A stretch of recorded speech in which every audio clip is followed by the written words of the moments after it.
పూజా గదిలో పాటించవలసిన 5 నియమాలు ఏంటో చూద్దాము. పూజా గదిలో పాటించవలసింది మొట్టమొదటి దీపం ఉండాలి. రెండవది మృదు మధురమైన సంగీతం ఉండాలి. అంటే మనం పూజ చేసుకునేటప్పుడు ఏదన్నా దేవుడికి సంబంధించిన మ్యూజిక్ ఉంటది గదా! ఆ మ్యూజిక్ కానీ ఏదన్నా దేవుడికి సంబంధించిన సాంగ్స్ ఉంటాయి గదా!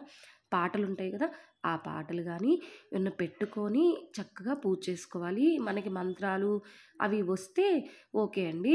మనం చదువుకోవచ్చు. రాని వాళ్ళేందంటే ఏదన్నా మ్యూజిక్ కానీ, ఏదన్నా మంత్రాలు గానీ పెట్టుకొని, పాటలు పెట్టుకొని మనం పూజ చేసుకోవచ్చు. మూడవది 15 రోజులకొకసారి ఆ విగ్రహాలు కానీ, యంత్రాలు కానీ శుభ్రపరుచుకోవాలి. నాలుగవది పూజ చేసేటప్పుడు ఇతర సంభాషణలు ఏమీ ఉండకూడదు.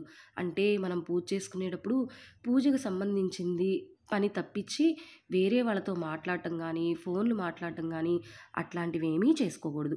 ఐదవది పూజ గది అంతా కూడా ప్రత్యేక శ్రద్ధతో శుభ్రం చేస్తూ అగరవత్తుల పొడి, భస్మం, నిన్నటి పూలు కానీ అవి ఏమీ లేకుండా చూసుకోవాలి.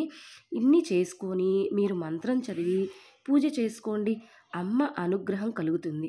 దీనితో పాటు పూజ గది నుండి బయటికి వచ్చాక కూడా అదే భక్తి, అదే శ్రద్ధ, అదే శాంతము పాటించగలిగితే ఇంకో మంచి పని వెతుక్కోవాల్సిన పనే లేదండి.